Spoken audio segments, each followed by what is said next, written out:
It was a cold October evening when James and his team of ghost hunters arrived at the abandoned asylum. The massive building loomed in front of them, its windows shattered and ivy creeping up its cracked stone walls. The wind howled through the trees, sending shivers down their spines. There was something unsettling about this place. The local townspeople had warned them about it, said it was cursed. But James wasn't afraid. He'd investigated dozens of haunted places before, and none of them had frightened him. This one, however, felt different. The asylum had been closed for decades after a fire destroyed most of its upper floors. Rumor had it that many patients never made it out, their spirits trapped within the walls. The team set up their equipment, cameras, EVP recorders, and infrared thermometers, and prepared for a long night. But as they entered the dark halls of the asylum, they could already feel the air grow thick with tension. A sense of dread lingered in the building like a heavy fog. As they moved deeper into the asylum, strange noises echoed through the empty halls, whispers, creaks, and the distant sound of something dragging along the floor. The team stopped, listening carefully. Then they heard something much clearer. Footsteps, slow and deliberate, coming from the hallway ahead. James turned to his team, his face pale. "Did you hear that?" he asked, his voice barely a whisper. They nodded, but no one dared to speak. The air around them was freezing, and the silence seemed almost suffocating. Every breath felt like it could trigger something waiting to be awakened. They continued to explore the asylum, moving down narrow corridors, their footsteps echoing in the emptiness. Suddenly, the temperature dropped drastically. James checked his thermometer. 31 degrees, but it was supposed to be much warmer inside. He glanced at his team, whose breath was visible in the cold air. "This is impossible," one of them, Sarah, muttered.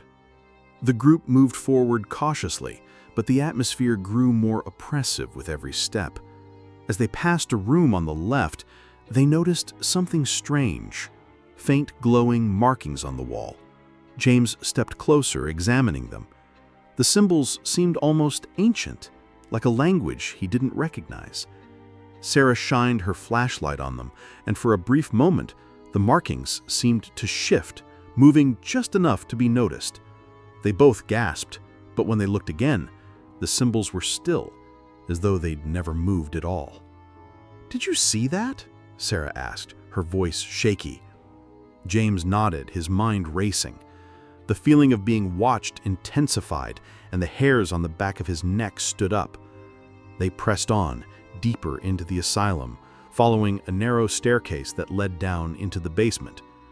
The darkness was almost suffocating down there, and their flashlights barely cut through it. Suddenly, the sound of a door creaking open reached their ears. They froze. "Who's there?" James called out, his voice echoing into the silence. No answer. But then something moved in the corner of their vision. A shadow, too fast to identify, darted across the hallway. The hairs on the back of their necks prickled. It was as though the asylum itself was alive, watching them, waiting for them to make a mistake. The deeper they went into the asylum, the more the strange occurrences escalated. The temperature continued to drop, and every room they entered felt wrong, as though it was filled with an oppressive energy that weighed heavily on their minds. They reached the basement level, where the air smelled stale and damp. It was cold, so cold that their breath fogged in front of them. The walls were covered in mold, and the floor creaked underfoot.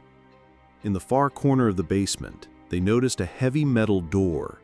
It was locked, but the hinges were rusted and old. "What's behind that door?" Sarah asked, her voice barely a whisper. James approached the door slowly. The team was nervous, but curiosity outweighed their fear. He reached for the door handle and tugged at it. It creaked, but it didn't open. Suddenly, A loud bang echoed through the basement, and the door swung open by itself, as if an invisible force had pushed it. They stepped back in shock. The room beyond was pitch black, but there was an unmistakable feeling of dread emanating from it. Something was there. Something old, something dark. James pulled out his EVP recorder and turned it on, asking, "Is anyone here?" For a moment, there was silence. Then, a low, growling voice answered, "Leave now." Everyone froze. The growl was guttural, deep, and full of malice. It wasn't a voice they could identify, more like the voice of something ancient, trapped within the walls of the asylum. James turned to his team. "We need to leave, now!" But it was already too late. The door slammed shut behind them, trapping them inside. Panic set in. The group rushed to the door, but it wouldn't budge. They banged on it, screamed, tried every way to force it open, but nothing worked. They were trapped. The growl was growing louder, now accompanied by scratching sounds from the walls. Whatever was in the asylum, it was getting closer.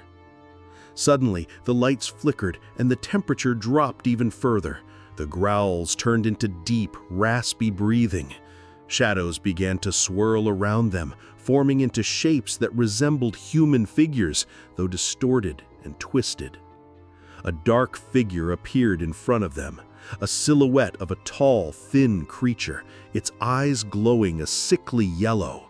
It stepped forward, its face twisted in a grotesque grin, as if it had been waiting for them. "You shouldn't have come here." The voice was not one of the spirits of the asylum, but something far older, something evil. The team froze, too terrified to move. The entity stepped closer, and the air around them thickened with malevolence. But James, in a desperate attempt to save his team, raised his flashlight and shouted, "Leave them alone!" With that, a bright, blinding light burst from the flashlight, pushing the entity back. The shadows scattered, and the air cleared. The door creaked open, and the team rushed out of the asylum, not daring to look back. As they exited the asylum, they heard the growl one last time, but it was distant now, fading into the night. They made it out, but the horrors they encountered inside the asylum would haunt them forever.